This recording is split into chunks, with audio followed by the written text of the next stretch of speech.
Oh no. We're back on the Vintage Modernist, and we're getting quite a pile of things that need our attention. They're not mandatory, they're not really necessary, but there's things piling up that are breaking, that are wearing out.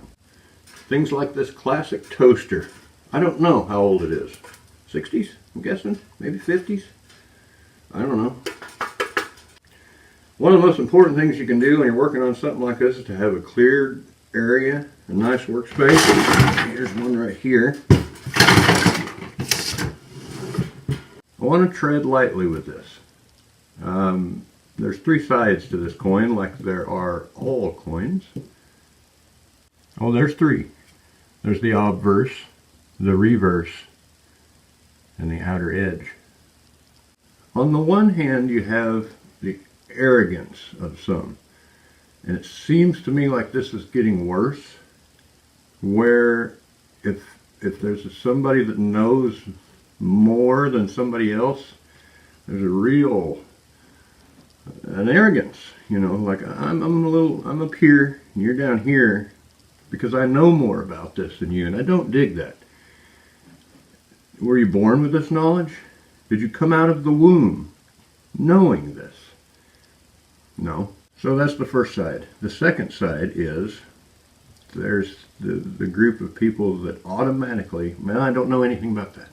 I don't know that that's a very productive way to go through your life. I mean, if you took that approach through everything, you would sit in diapers and use the restroom. I don't know anything about that. You'd never learn to tie your shoes. You'd never, at what age did you draw the line where, hey, I don't know anything about that, and I'm not gonna know anything about that. That is not for me. Then there's the third side of the coin. There's certain things that you should not mess with.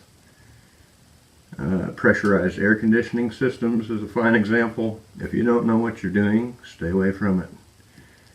Roll-up garage doors is an example. If you don't have a clue, you don't have any idea, and you can be maimed or killed, yeah, stay away from that. Anyway, my point is there is a healthy factor that's a self-preservation factor that I don't know anything about it, and I'm not going to know anything about it. I'm not going to cut into that tank that held some type of flammable liquid under pressure, and I'm going to take this cutting torch and So, there are three sides. I want to tread lightly because sometimes we don't know until we know. And that's probably the second most question that I'm asked is, how do you know all this stuff? You learn it. You figure it out. Sometimes stuff is broken, and it's broken now. It doesn't work now, so I have nothing to lose. If I get in here and booger this up, I'm not out anything. It didn't work before that. I learned more stuff that way than... But we're going to tear into this bad boy, and we're going to see what we see. $2 I have invested in this. You can't just throw that kind of money away. I'm going to be the first one to tell you this. Maybe not the first one. Heck, I don't know. I have no idea what I'm doing here. And that's okay. It doesn't work now.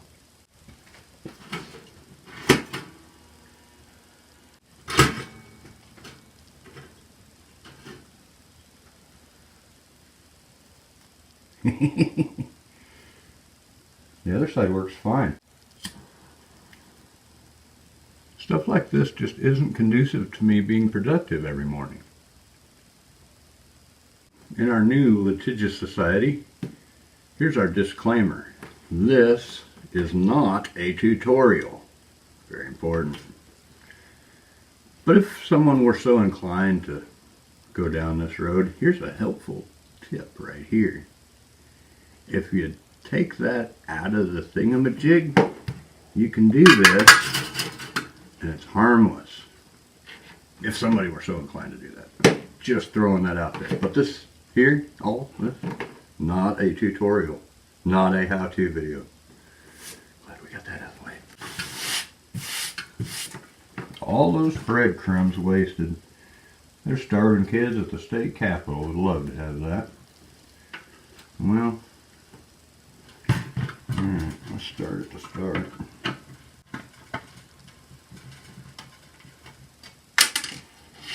On the other hand, I have 4.75 fingers. Uh-oh. I don't know if that's supposed to do that.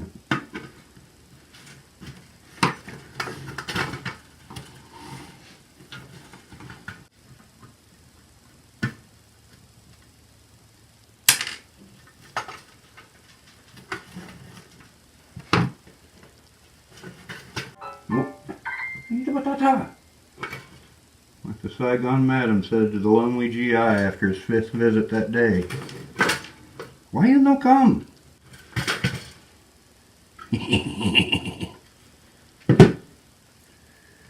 Alright, what's going on here? Oh, I see. And there's that. No shortage of breadcrumbs. Bring on the birds. Very simple. That's the beauty of the old days. There just ain't much here.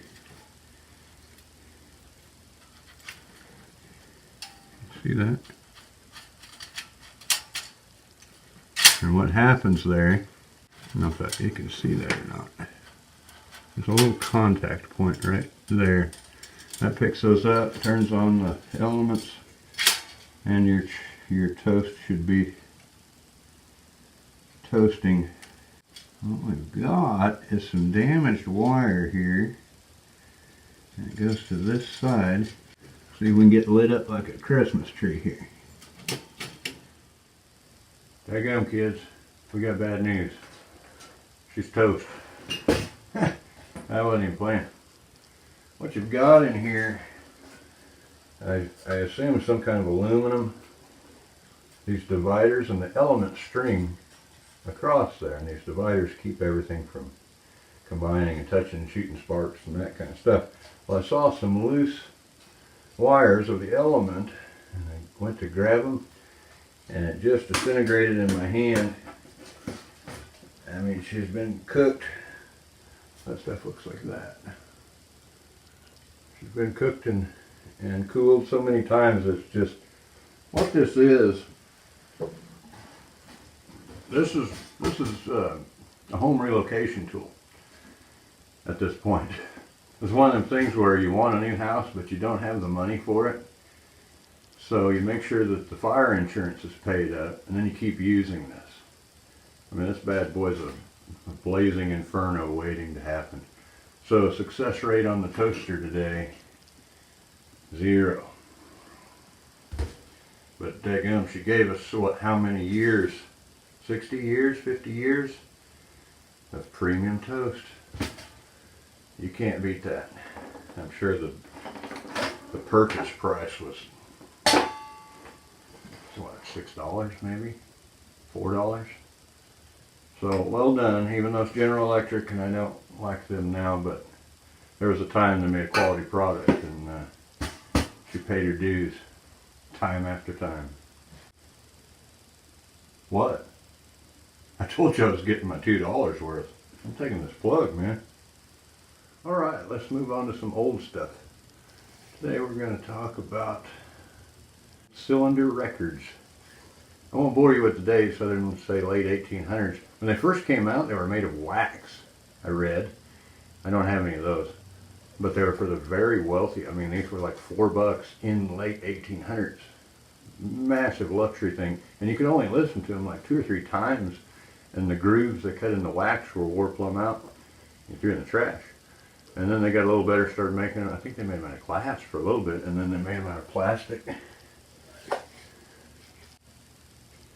I got a couple of them in the sleeves that they came in. I think that's kind of neat. This is a blue one. And then they graduated to a diamond disc.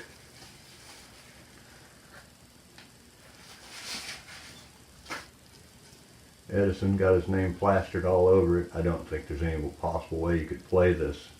That's so scratched up. It's just for, she's a thick one. They graduated to that, and then they graduated to vinyl, or what we know as vinyl. Hard to play in the car though.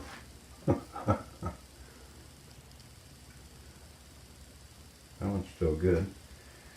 And then we graduated to 8-track, but I don't have any of those. I got rid of my 8-track, sadly. But then we went to the lovely cassette. Then we went to CD.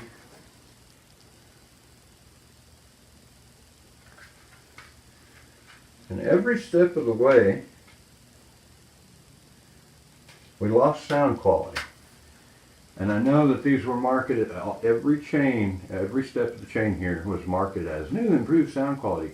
Every time you get away from that master, you lose another step. I don't care what anybody tells you. I don't care what the CD people tell you. They also told us they were indestructible. I've skipped, it doesn't take much to scratch them, and then they skip like an old record does.